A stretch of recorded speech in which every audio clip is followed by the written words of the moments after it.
Had some questions on what I'm planning on doing with the stock airbox and the stock exhaust. Myself personally, this is just one of many things I'll eventually do to this Doodlebug, but I'm not going to assume that some people won't be happy with just sticking the 212 in their Doodlebug and having a day with it. So for those people, I'll address the airbox and what I did for the exhaust. The airbox, the issue with the airbox is the side of it, if you can see right here, hits the frame. I took my Dremel, I cut a little bit off where it was hitting the frame. I cut a piece of foam out just to stuff in there, not for air filtration. There's a foam element already in there, but mostly just to stop debris from getting in there. And this is the stock airbox hooked up. It's a pretty snug fit, but it works. The stock airbox on the 212 on the new style DB30 frame. As for the exhaust, that was a little more tricky. The problem with the stock muffler is that it goes straight up and on top of the cylinder head.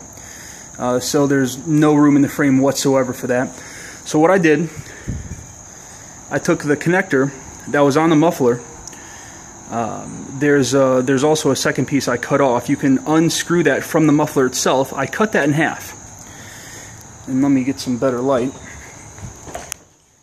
I went to a lawnmower shop. I got a screw-on type Briggs & Stratton muffler, some pipe from Home Depot. It's the same size, the plumbing pipe.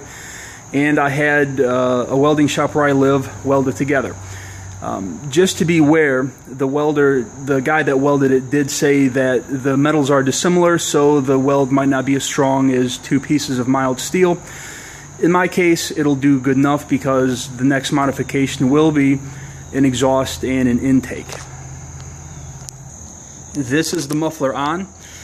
What I did, I don't expect anybody to know exactly what I'm trying to do. You shouldn't either. So I took the assembled piece and the piece I wanted welded. I took it with the mini bike to the guy that was welding it and showed him the orientation that I wanted everything welded. He took a marker, he marked it, so he wouldn't be welding it where I'd run into clearance issues. He did a fine job. Nothing hits, everything works. The Doodlebug is quiet.